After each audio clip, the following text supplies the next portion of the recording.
Here is the Much Ado About Nothing garden.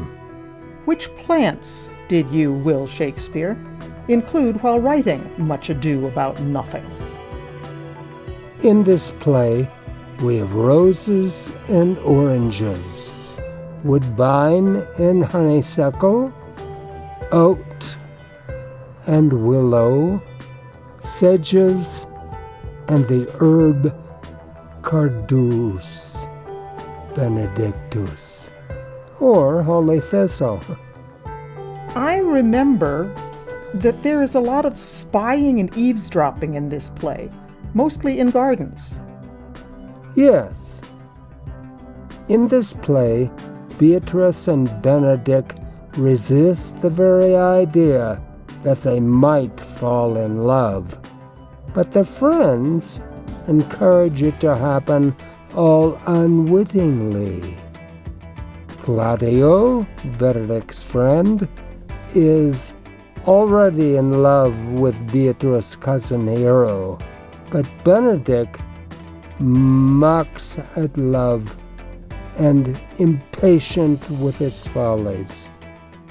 So when he sees Claudio and their commander Don Pedro approaching in the garden, he hides himself in an arbor. They see him hide, but he does not know that. So when they tell tales to one another of how Beatrice loves him, he takes their words to be sober truth. Likewise, Hero and Ursula play the same trick on Beatrice.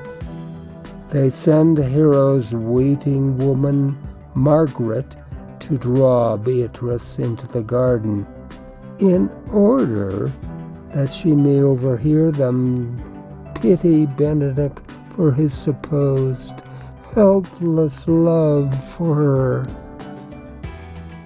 They tell Margaret to bid her steal into a pleached bower, where honeysuckles ripened by the sun forbid the sun to enter, like favorites, made proud by princes that advanced their pride against the power that bred it. There will she hide her and listen to our purpose. The honeysuckle in this garden, Hall's honeysuckle, resembles the honeysuckle I knew, as sweetly fragrant as I remember. But do you hear this description of the prince's favorite, who does not show the prince due service and gratitude? Our Queen Elizabeth often spoke of herself as a prince, and at about the same time when I wrote this play, her favorite, the Earl of Essex, was showing a great deal of presumption. A few years later, he rebelled in earnest and lost his head for his pains. But it was not safe to speak of such matters in the theater. This brief mention is as close to comment upon the affairs of state as a play dared to come in my time. You mentioned oranges in this play. Is that the same sort of thing? Do oranges really stand for something else? Do oranges even grow in England? Not of themselves. It was after my time that the English began to build special glass houses for the growing of such plants. In my time, oranges were rare in England.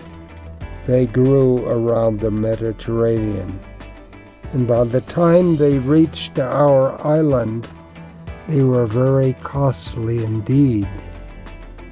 We called them Seville oranges, for they often came to us from Spain. This is their name in England to this day. The orange you see in this garden is a modern, sweet orange, rather than a Seville orange. The Seville oranges are a sour fruit, much too sour to eat directly from the tree. Rather, the kitchens of the wealthy made use of oranges in their cookery. Even today, preserves of Seville oranges, what you call marmalade, are widely favored in England. This Seville orange is the orange that Beatrice mentions in the play. She brings Count Claudio to his commander Don Pedro. When Claudio wrongly thinks that Don Pedro has wooed his beloved hero away from him, Don Pedro asks what troubles him. Sadness, sickness, and Claudio only makes short replies that are barely courteous. It is Beatrice who explains by comparing Claudio to a civil orange. The Count is neither sad, nor sick, nor merry, nor well, but civil Count as a civil orange, and something of that jealous complexion. One more question. What about that Cardus Benedictus you mentioned? Is that related to the character, Benedict? Indeed it is.